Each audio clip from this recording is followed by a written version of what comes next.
இன்றைக்கி ஒரு ருசியான ரெசிபி, கசப்பே இல்லாத பாகற்காயோட வறுத்த மாங்காய் போட்டு ஒரு சாம்பார். வாங்க அது எப்படி பண்ணலான்னு பார்க்கலாம். அஸ்ஸலாமு அலைக்கும் ஃப்ரெண்ட்ஸ். நான் 1/2 கப்பு பருப்பு, 4 பூண்டு பல் எடுத்திருக்கேன், ஒரு 1/4 கப்பு சிறுபருப்பு எடுத்திருக்கேன், அதில் ஒரு 1/4 டீஸ்பூன் வெந்தயம் போட்டிருக்கேன், ஒரு பெரிய வெங்காயம் எடுத்திருக்கேன், ஒரு கொத்து கருவேப்பிலை எடுத்திருக்கேன். இது எல்லாத்தையும் நல்லா கழுவி குக்கரில் போட்டு வேக வச்சுக்கலாம். அதோட கூட கொஞ்சம் பெருங்காயமும் சேர்த்து வேக வச்சுக்கலாம். இப்போ ஒரு கடாய் வச்சுருக்கேன்னா அதில் எண்ணெய் ஊற்றிருக்கேன், ஒரு 3 ஸ்பூனுக்கு மேலேயும் எண்ணெய் ஊற்றிருக்கேன். அதில் இந்த மாதிரி ரவுண்ட் ரவுண்டாக கட்டினா கொஞ்சம் கனமாகவே கட் பண்ணிக்கோங்க பாவக்காய். அது எண்ணெயில் போட்டு நல்லா பொரித்து இது கலர் மாதிரி கொஞ்சம் செவந்து வரணும், அது வரைக்கும் பொரித்து எடுத்துக்கோங்க. சரியான சாம்பார், சூப்பரான சாம்பார். நான் சாம்பார்லாம் அவ்வளோ நல்லா வைக்க மாட்டேன், ஆனால் இது பெஸ்ட்டான ஒரு சாம்பார். கண்டிப்பாக நீங்கள் பண்ணி பாருங்கள் இந்த சாம்பார். இப்போ இது நல்லா வறுத்து எடுத்துக்கோங்க.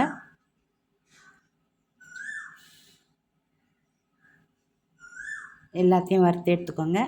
ஒரு நல்ல மாங்காய், முத்தின மாங்காய் எடுத்திருக்கேன் கெட்டியாக. அது உள்ளார கொஞ்சம் லைட்டாக மச்ச கலராக இருக்கும், அந்த மாதிரி ஒரு மாங்காய் எடுத்திருக்கேன். அந்த அந்த மாங்காயோட டேஸ்ட்டு ரொம்ப நல்லாயிருக்கும். அந்த மாதிரி மாங்காய் எடுத்துக்கோங்க. அந்த மாங்காயை நான் நல்லா கட் பண்ணியிருக்கேன். அந்த மாங்காயை இந்த எண்ணெயில் போட்டு நல்லா வறுத்து எடுத்துக்கலாம். பாருங்கள், உள்ளார கொஞ்சம் லைட்டாக சிவப்பு கலரில் இருக்கும். ரொம்ப ரொம்ப டேஸ்ட்டாக இருக்கும் இந்த மாங்காய். இதையும் வறுத்து எடுத்துடலாம்.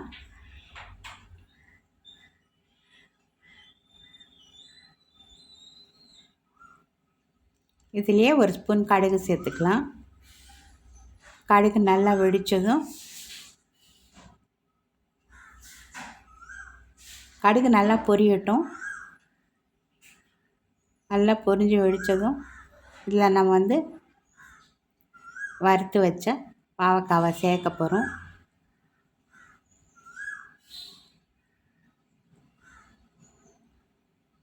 பாவக்காவை சேர்த்துருங்க. இதில் சேர்த்து எண்ணெயில் இதையும் நல்லா வதக்குங்க. 1 நிமிஷம் வதக்குனா போகிறோம், ஏற்கனவே அது நல்லா பொரிஞ்சு இருக்குது.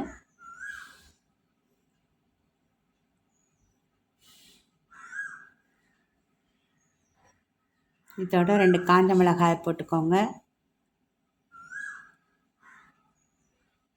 காஞ்ச மிளகாய் கொஞ்சம் நல்லா வறுபடட்டும். இப்போ தேவையான அளவு தண்ணி ஊற்றிக்கலாம்.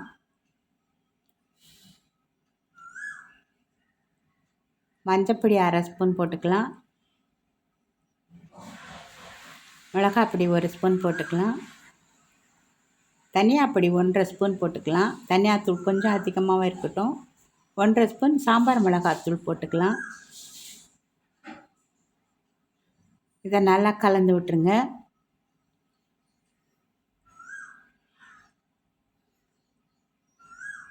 இந்த மிளகா பொடியெல்லாம் அதில் நல்லா கலந்துடணும். நல்லா கலந்துருங்க. கலந்து இது வேகட்டும்.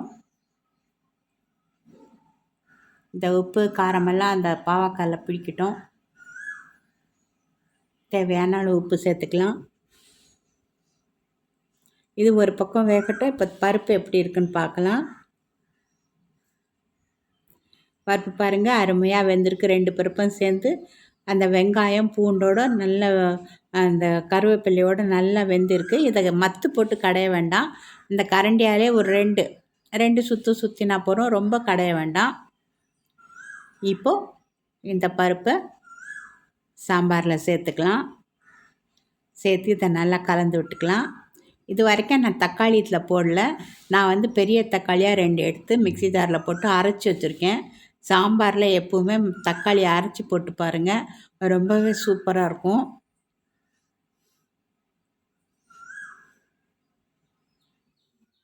இப்போ இதை நல்லா கலந்து விட்டுக்கலாம். இந்த குக்கரில் கொஞ்சம் தண்ணி ஊற்றி அதையும் சேர்த்துக்கலாம். இப்போ அரைச்சி விட்டு தக்காளியை சேர்த்துக்கலாம்.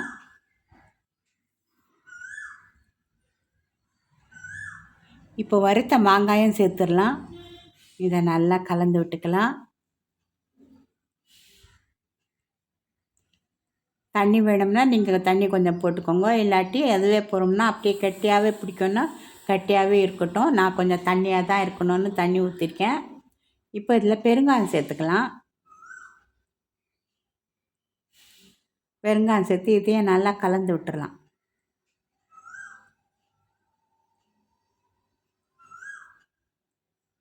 இப்போ ஒரு சின்ன எலுமிச்சம்பழம் அளவுக்கு புளி கரைச்சி வச்சுருக்கேன். அந்த புளியை ஊற்றிக்கலாம்.